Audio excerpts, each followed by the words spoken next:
I think that's, go ahead, DJ, continue. No, good. Because I think that argument, I'm not a racist or whatever, is a distraction, and it's not helpful. Okay, because the thing about racism is it's institutional and systemic, which means it's played out by these systems. It's not about, oh, you did something wrong to me and therefore you are racist. You can act out a racist system. Yes. If you are a white police officer and you are upholding the law incorrectly against people of color, that means that you are acting out a racist system. You are acting out these laws, or acting out and exerting your power in a way that negatively impacts people of color, right? But the thing is, it's not about individuals being racist. It's about individuals upholding these systems that are created to perpetuate racism.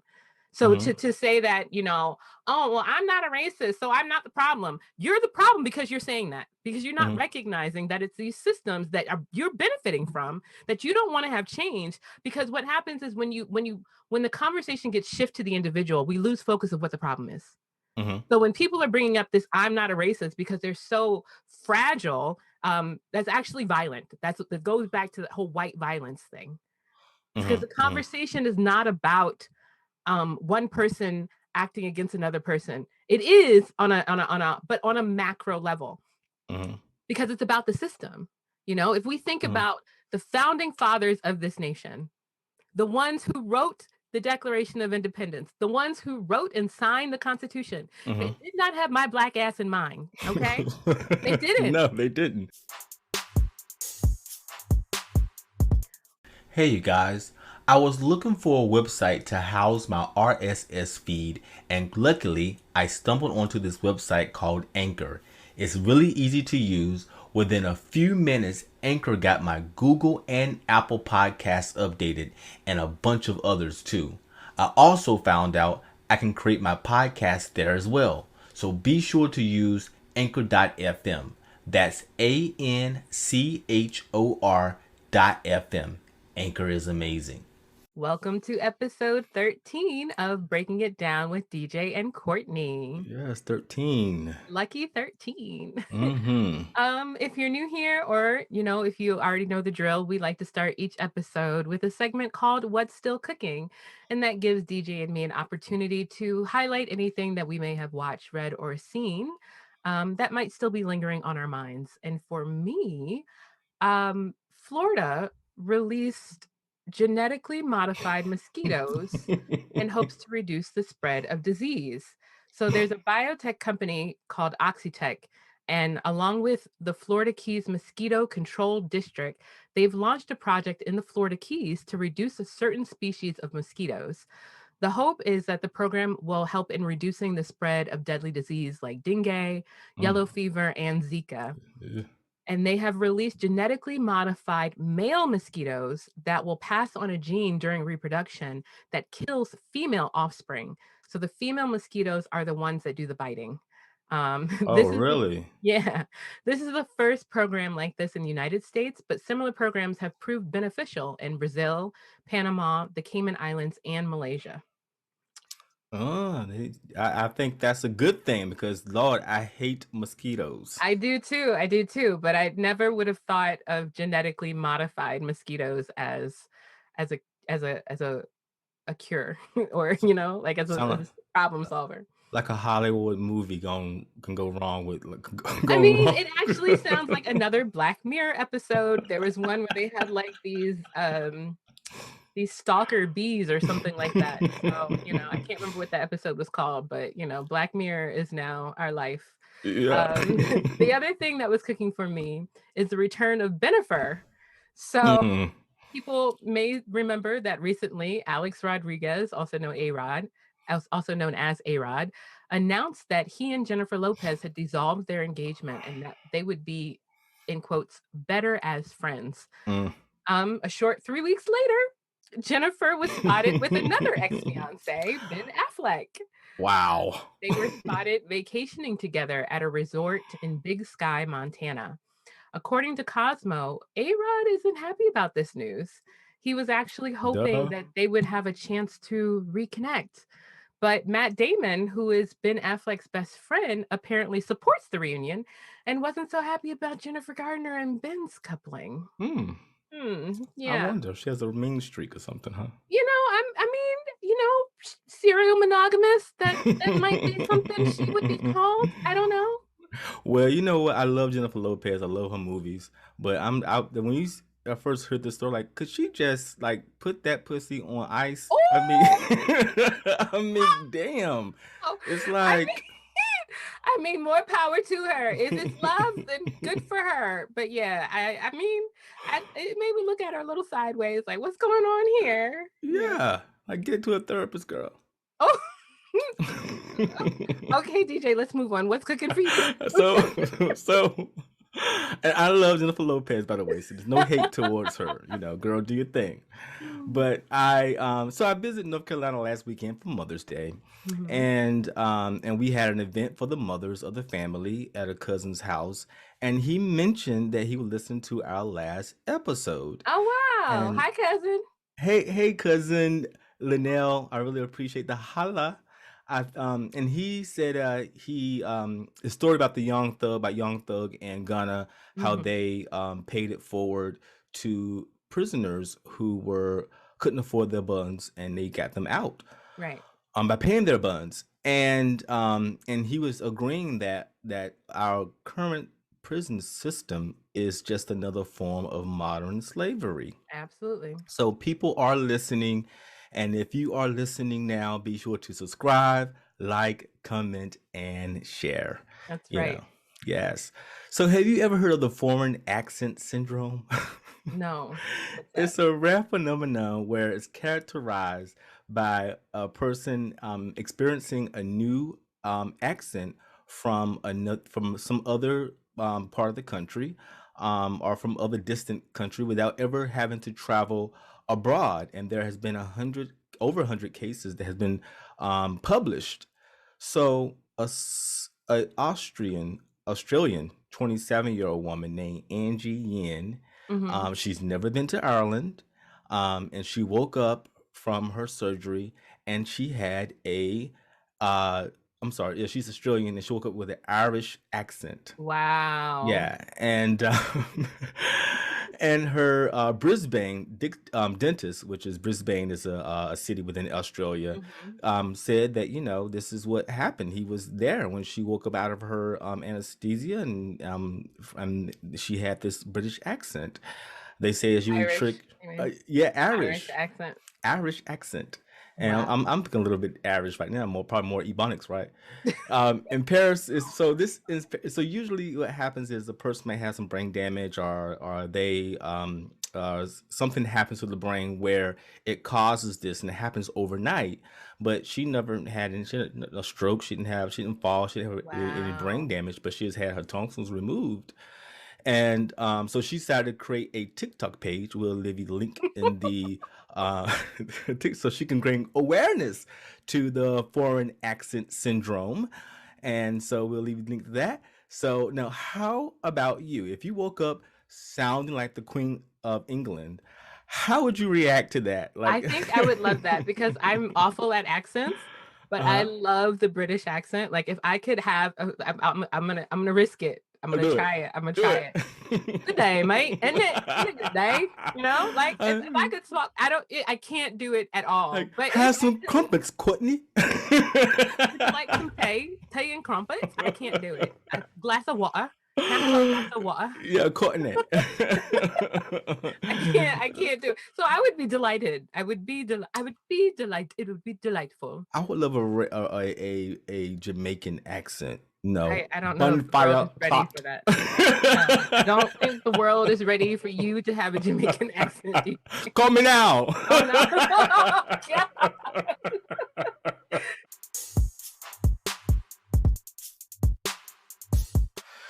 So a question that's been coming up on my feed for the last few weeks is America racist? Duh. So, so for most African Americans, this could be easily dismissed as, duh. But I wanted to discuss some other issues in terms of when I began seeing that Kamala and our president, Biden, Mm-hmm. began to sort of change their tone a bit. I wanted to say, oh, well, let's look at that and see why are they changing their tone and who does it benefit, and is this something that we should be basically afraid of? So, after the Derek Chauvin verdict, President Biden and Vice President Harris held a press conference that spoke to systemic racism that exists in America. Mm-hmm. And many African Americans would definitely agree with that statement. And so then we fast forward to President Biden's State of the Union address, and South Carolina Republican Senator Tim Scott, who is also African American, was in the headlines after Scott responded to President Biden's speech saying America is not a racist country and it's backwards to fight discrimination. This is what Senator Scott is saying. America is not racist. It's backwards to fight discrimination with different types of discrimination. And it's wrong to use our painful past to dishonestly shut down debates in the present. And he received tons of backlash, especially from African Americans, calling him Uncle Tom and so many other things that you're going to be called if you step outside of the truth. We'll go with that, okay? So, but the reality is this. So Senator Scott is one of three African American U.S. senators, and the only African American Republicans. So we only have three senators who are black. Right. Okay. So there's I wonder why. so already there's an imbalanced representation in the Senate, and in the 232-year history of the U.S. Senate, there have only been 11 black senators. Currently have Cory Booker, who's Democratic, Raphael Warnock, who's Democratic, and then of course Tim Scott. So that's just like you said, that's very interesting, right? Right. It further ingrains the idea that this country has a race problem. Right. So Kamala did an interview on Kamala. I don't know why I want to call her Kamala, but Kamala. Because you've watched too much Fox News. That's why, DJ. I watch everything, even Fox News, okay? So I got to stay well-rounded.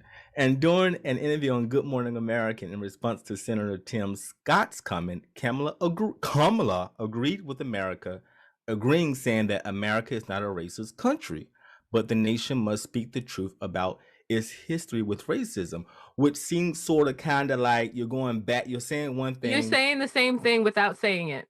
Yeah, you're saying it's not a racist country, but then you're saying that we have a race problem. Like, which one is it? We have a race problem or there's no race problem? Which one is it? Mm-hmm. So it got me kind of looking like, let me look at it from her perspective and to see what is it that she's trying to perpetuate by pushing that comment.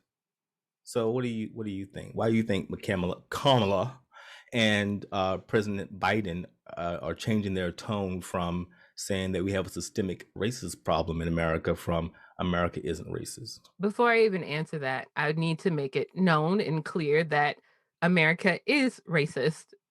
That's what America is. And systemic racism is what America was based upon. The reason why I believe that Vice President Harris and President Biden are saying that we're not a racist country, we just have a race problem, is because it's more palatable for the white moderate and those who are on the other side to digest that. Because if they were to come out and say blatantly that America is racist, it's going to turn off all those people who don't want to address the racism, those people who are benefiting from the racism that exists within the United States.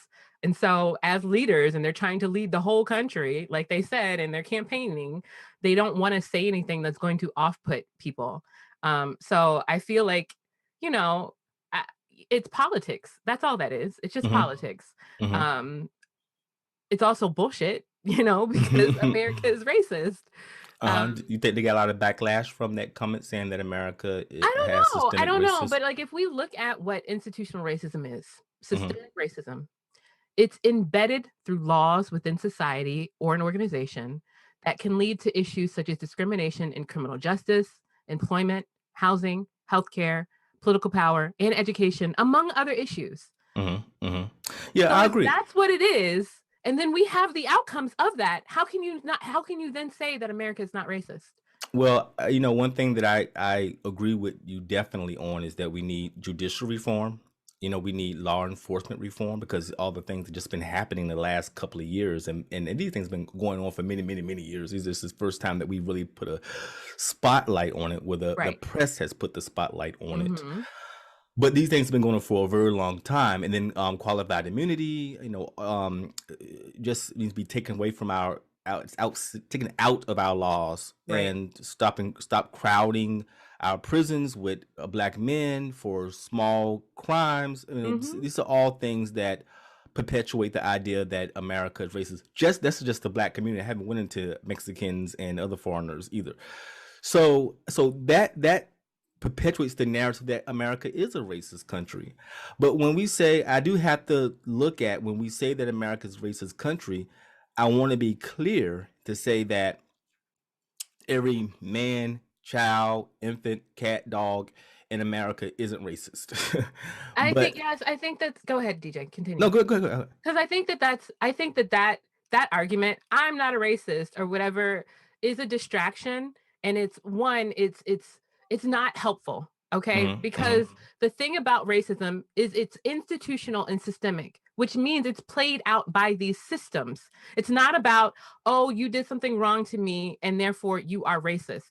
You can act out a racist system. Yes. If you are a white police officer and you are upholding the law incorrectly against people of color, that means that you are acting out a racist system.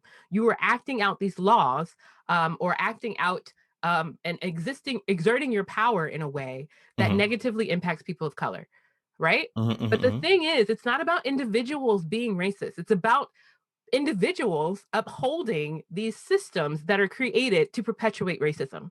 So to say that, oh, well, I'm not a racist, so I'm not the problem. You're the problem because you're saying that, because you're not recognizing that it's these systems that you're benefiting from that you don't want to have changed. Because what happens is when the conversation gets shifted to the individual, we lose focus of what the problem is. So when people are bringing up this, I'm not a racist, because they're so fragile, that's actually violent. That goes back to the whole white violence thing. Because the conversation is not about one person acting against another person. It is on a macro level, because it's about the system.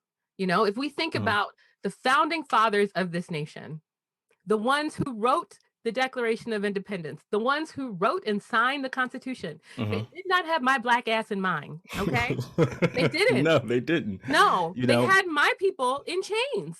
They Right. had them working for them. So and even if we even talk about, they didn't even have some white men in mind, because they only considered white men that had property as is eligible to vote and participate.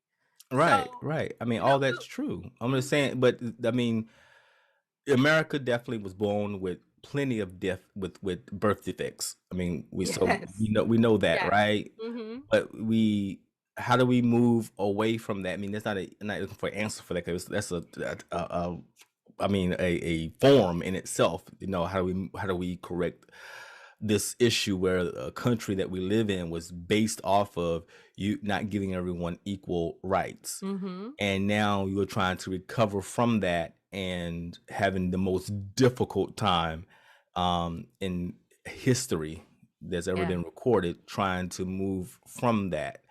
So I don't think that we could even get to a real good answer. Well, I think part of it is being able to have the conversation. And when you brought this up, I didn't even want to talk about it, because I'm like, of course the answer is yes, right? Yeah, right. You're the one that brought up how Republicans are attacking even the tools to discuss the issue, right? By bringing up and distorting critical race theory, right? So let's just go ahead and move there. Yeah, because that's where I was going to go next. Okay, good. Well, look at this. We're syncing up. Right. But it's like, in order to even move past it, to address it fully, we have to be able to talk about it.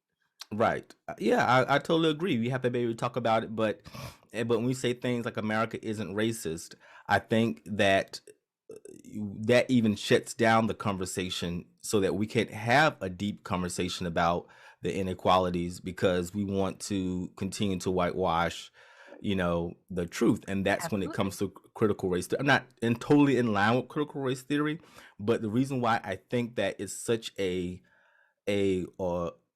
so offensive to Republicans, because it will have the conversation at looking at U.S. history from a perspective that the white American dream has been whitewashed, thrown down people's throats, and really is is a lie.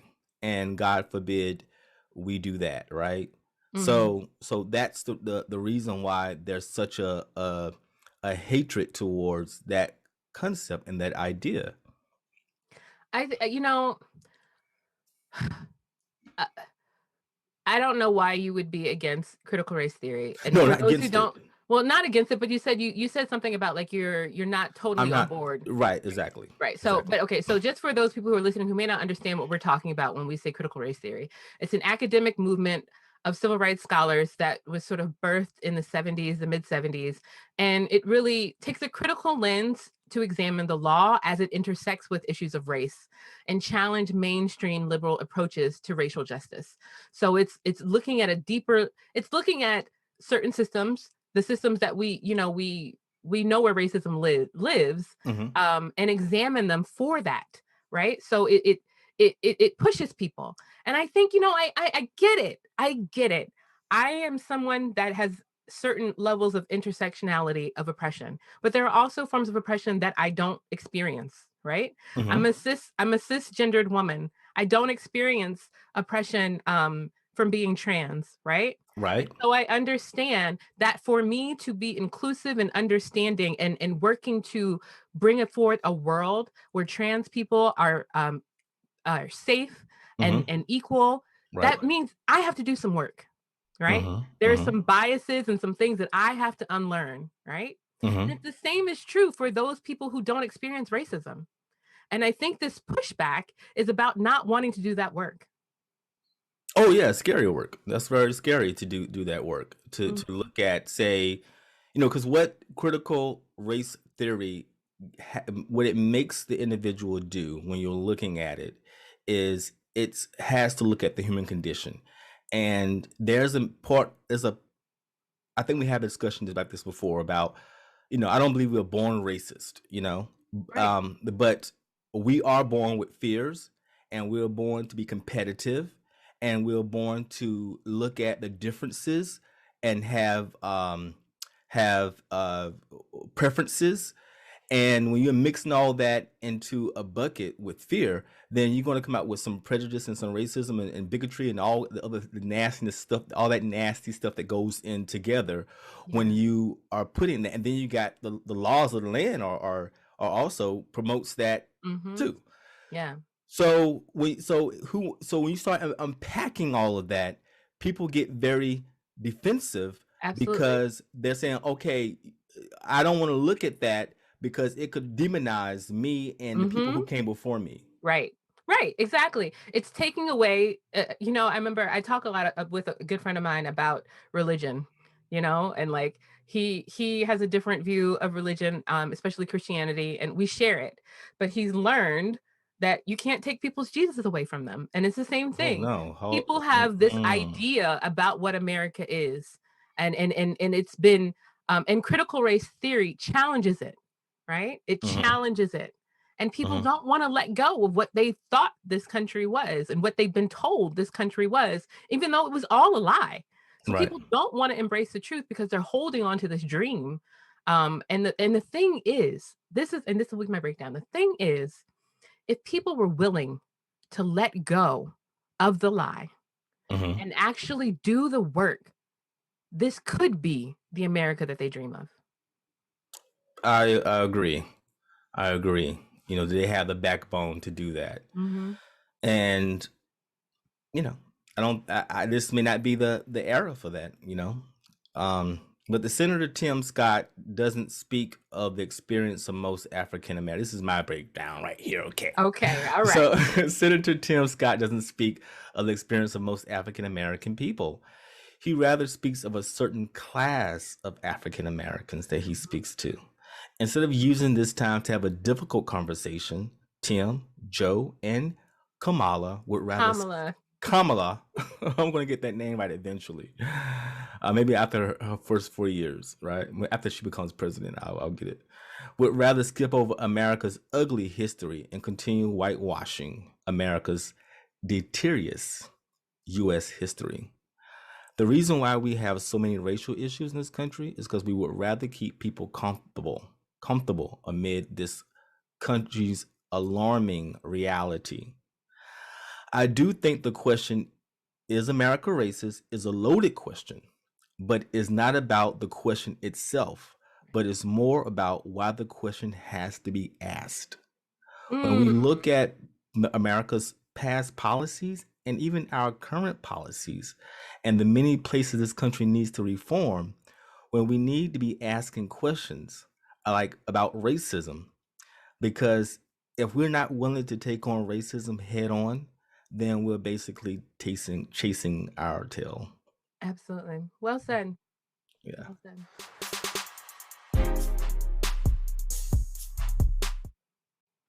Let's move into the Make You Laugh segment. And I'm going to start this time by asking you a question, DJ. Okay. What's your favorite type of pizza? Thin crust, pepperoni, and sausage with pineapples. Wait. I am not anti-pineapple on pizza. But you put pineapple on your pizza that has pepperoni and sausage? Yes, you should try it. It's so good. No. I'm okay with a Hawaiian pizza, but it's it's pineapple and ham. How are you doing it with sausage? I don't understand. Oh my God, it's so good. It's so good. Okay, I'll trust you. Try it. I'm not going to try it, but I will trust you on that. I'm not going to order a pizza that has no. You ever had meat lovers? Yeah, but not with pineapple.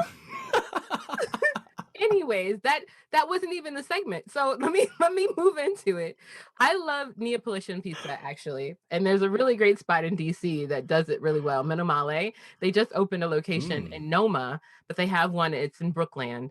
And they do the Naples pizza. So pizza from Naples, it's all about the hand-kneaded crust and being baked in a brick oven. Well, I found this story about the people in Rome, and they are not happy about a new invention. There's a pizza vending machine. Whoa! So the machine is called Mr. Go Pizza, and it offers 4 different kinds of pizzas, ranging in cost from about 4.5 to 6 euros, and that's the equivalent of $5 to $7 US. Some of the reviews of the vending machine are acceptable if you're in a hurry. It looks good, but it's much smaller than in a restaurant, and there's less topping. And it's okay, but it's not pizza. And then someone else said, terrible pizza. Really needs to be eaten hot. Terrible. Pizza really needs to be eaten hot immediately. This doesn't work for me. So I'm just thinking of all the places to put a pizza vending machine. Why would you put it in Rome and expect people to enjoy it?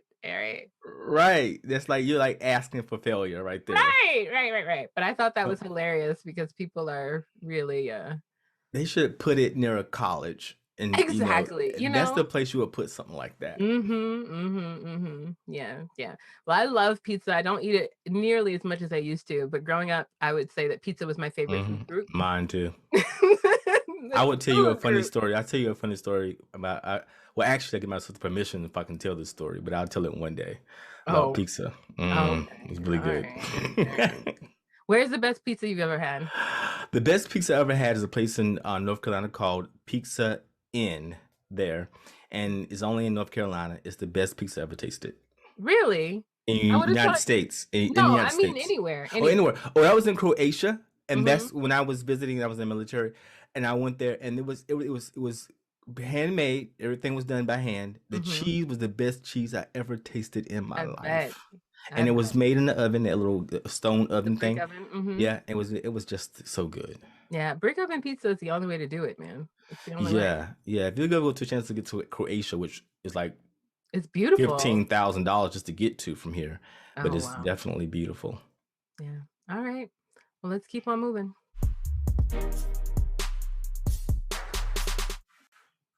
Moving into our next topic. On May 7th, 2021, Colonial Pipeline, which is an American oil pipeline system that originates in Houston and carries oil mainly to the southeastern United States, suffered a ransomware cyber attack. It was hacked and it impacted the computerized equipment that manages the pipeline. In response, Colonial Pipeline halted all of the pipeline's operations to contain the attack. They paid the ransom, which was nearly $5 million within Wow. several hours after the attack. And the hackers then sent Colonial Pipeline a software application to restore their network, but it operated very slowly. Since then, there's been wide range attack and fuel shortages along the East Coast. The crisis is now man-made, first by the ransomware attack, and now by people panicking and driving to fill up their gas tanks with gas for fear that the country may run out of gas. Forget the toilet paper. Get the gas tank. Well, even more than the gas tank, people have been putting gas everywhere. I saw a video of someone filling up a grocery bag. Wow, With really? Gasoline. That's just crazy. So, what have you seen so far? So, like, I saw that video. How is it? We're on the East Coast. How's it been impacting you? Well, I have noticed that prices have went up. When I went to go visit my, last weekend, Mother's Day weekend, drove to North Carolina, visit my mother. I paid like $279 on the way back. But when I saw the day, it was $289 today when I looked at the prices here where I'm at in Virginia.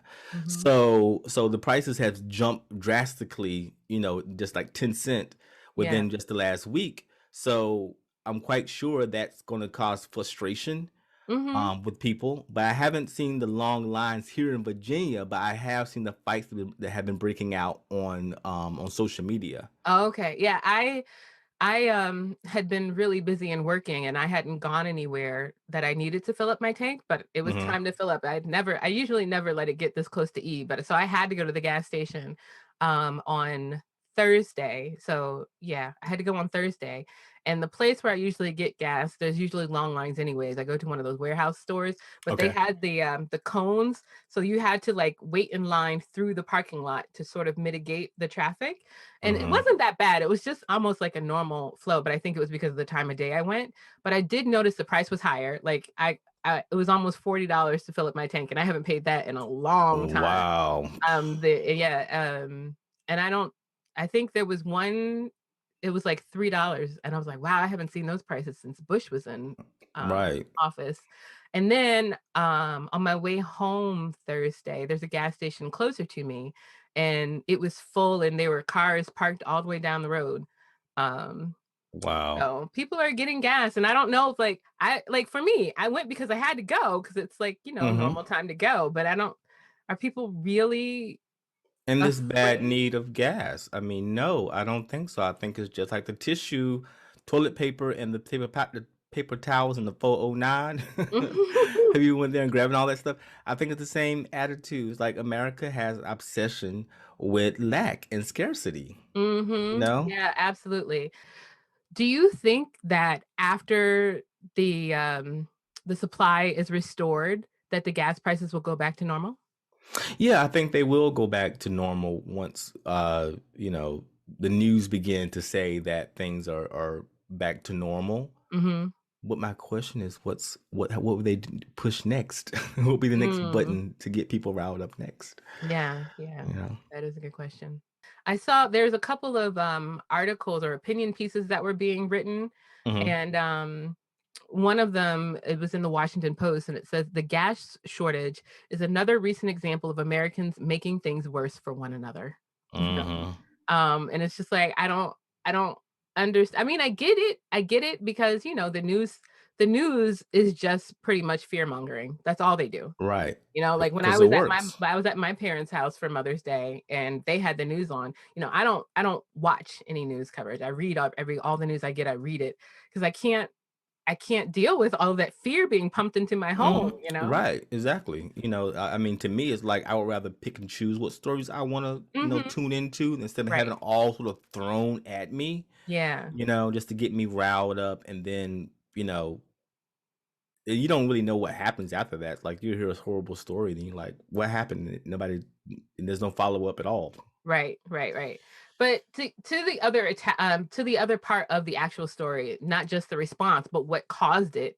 Um, the ransomware attack. Like a few years ago on the Daily Show with Trevor Noah, my favorite. Ted Koppel was on, and he was promoting his book, which was about these ransomware attacks. And the book is called Lights Out: A Cyber Attack, A Nation Unprepared, Surviving the Aftermath.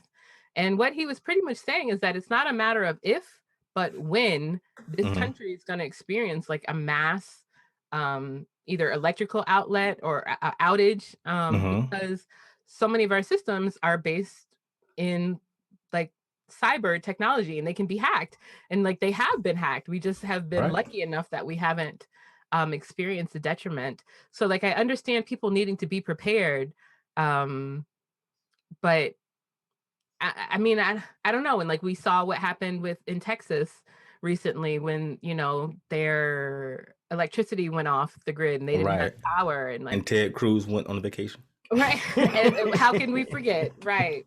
Awful Ted Cruz escaping his responsibility. So it's like, there is reason for us to be prepared for emergencies and like recognizing that we are vulnerable in a certain way. But I think the question that we really get to examine is, how do we prepare and also protect and be communal? Because the way that things are happening now, it's not supporting all of us. It's not communal at all. It's I got to get this before my neighbor gets it.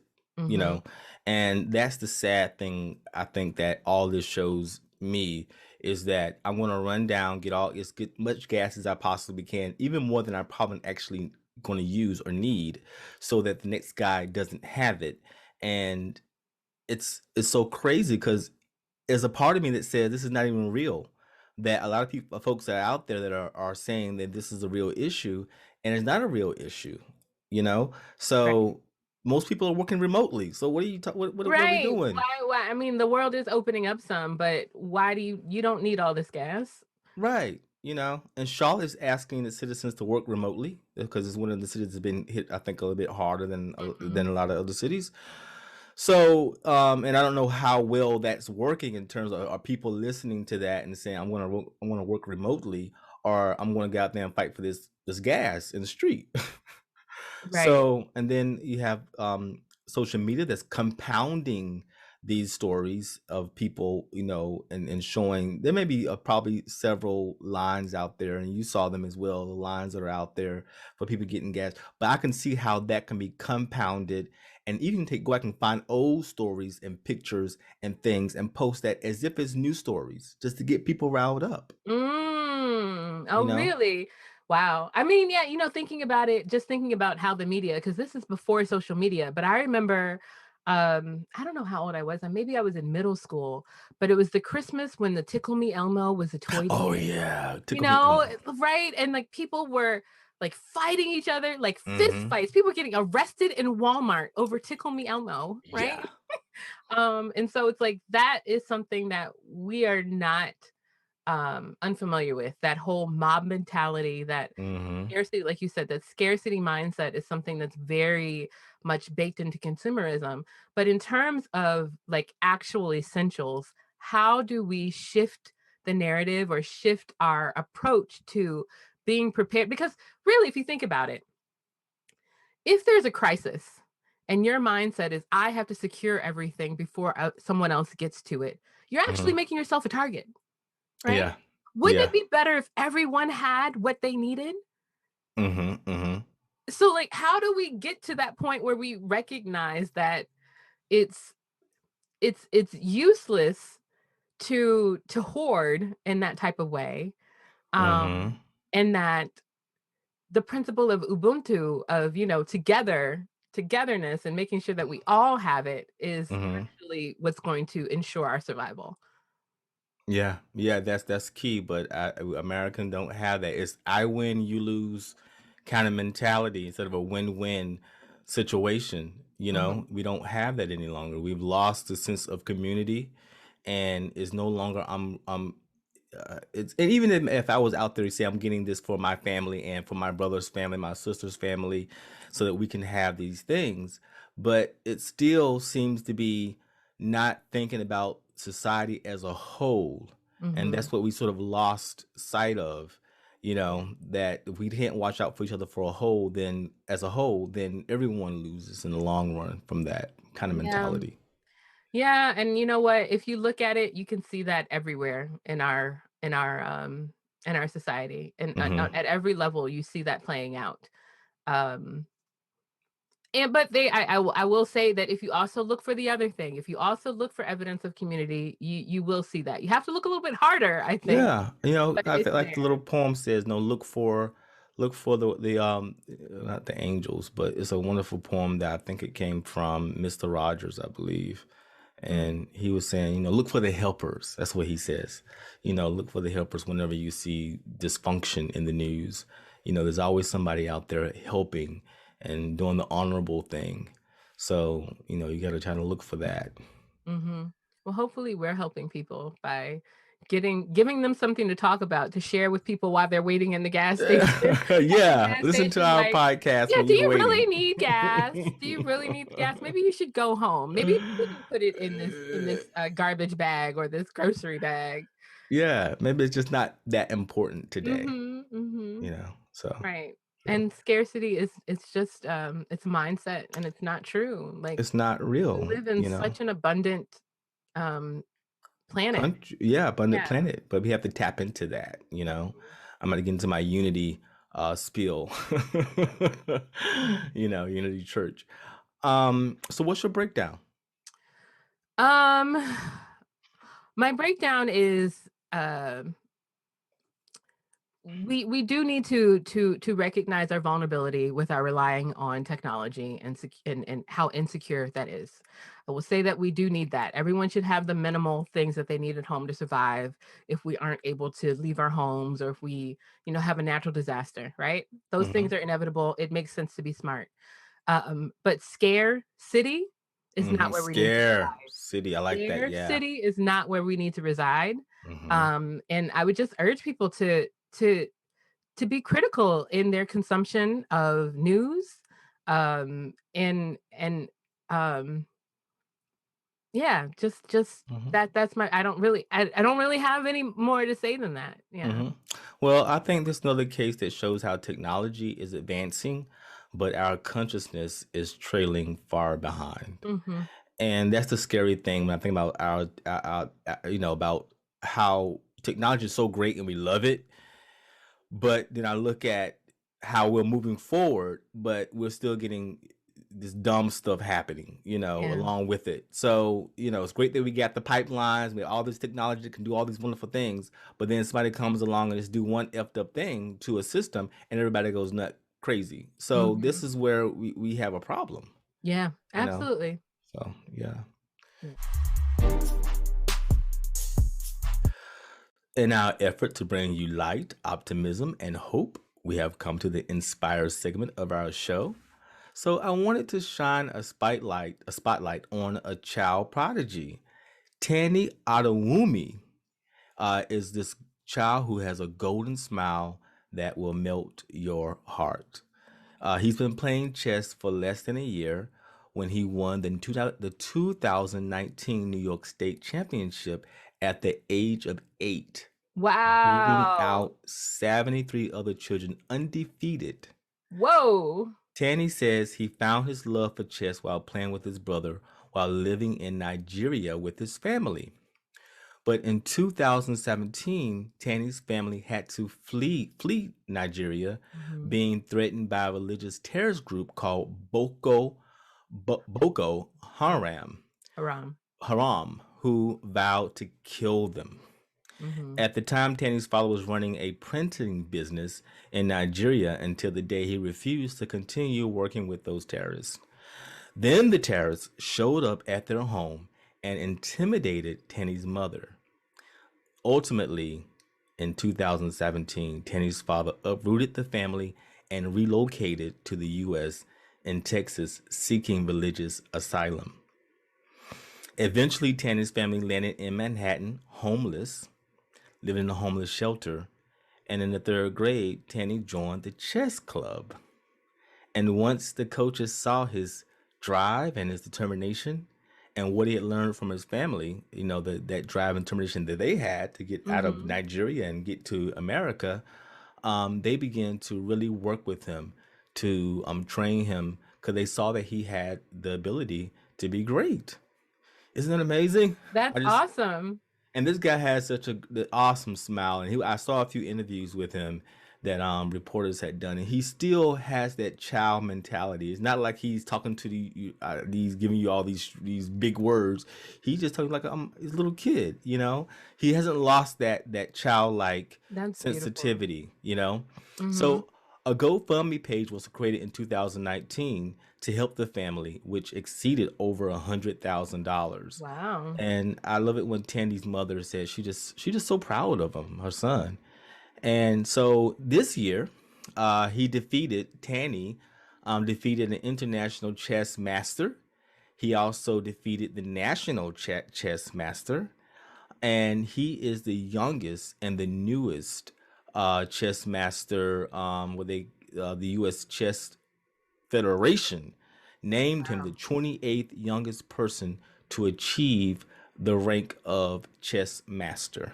That is amazing. Yeah, this guy is just off the chain, and and like I said, still has that childlike heart.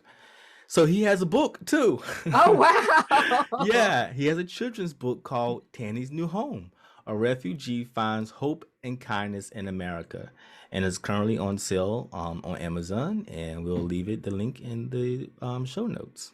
Great! I'm gonna have to get that for my godson. Yeah, I definitely will. And he has several other books too that is not authored by him, but is basically telling his story. I want to get those. Okay. Well done, Tani. Now I'm inspired to learn chess. I know. I don't know yet. I know the basics, but I don't know anything about playing. Yeah, I always lose. I'm like, oh, whatever. All right. Well, that brings us to the end of episode 13. Yeah, as I always say, another one in the hopper. Yes. Yes. Well, we thank you all so much for listening and being part of our Breaking It Down community. We are getting your text messages. We're hearing you talk to us in person about what you think of the show, and we're just grateful that you would give us the time on your Monday or whenever you listen to us during the week. And we invite you to continue to do that and also interact with the conversation on Facebook at Breaking It Down Podcast or Instagram at Breaking It Down Show. Additionally, you can email us at breakingitdownshow@gmail.com. Again, that's breakingitdownshow@gmail.com. That's right. Anything else you wanted to share, DJ? Again, like you were saying, I want to say thank you to the individuals who have subscribed to our YouTube channel and all the individuals who are listening and gaining confidence to interact with us. So I want to say thank you to all those individuals. If you've gotten to this far along in the show, I definitely want to say thank you. Yeah, thank you. Thank you. We will see you next week. Yes. Bye. Bye. Breaking It Down with DJ and Courtney is edited and produced by Designs by Courtney H. Music produced by Courtney Hinton. Thank you for listening. Please subscribe to this podcast on your favorite podcast platform and leave us a review.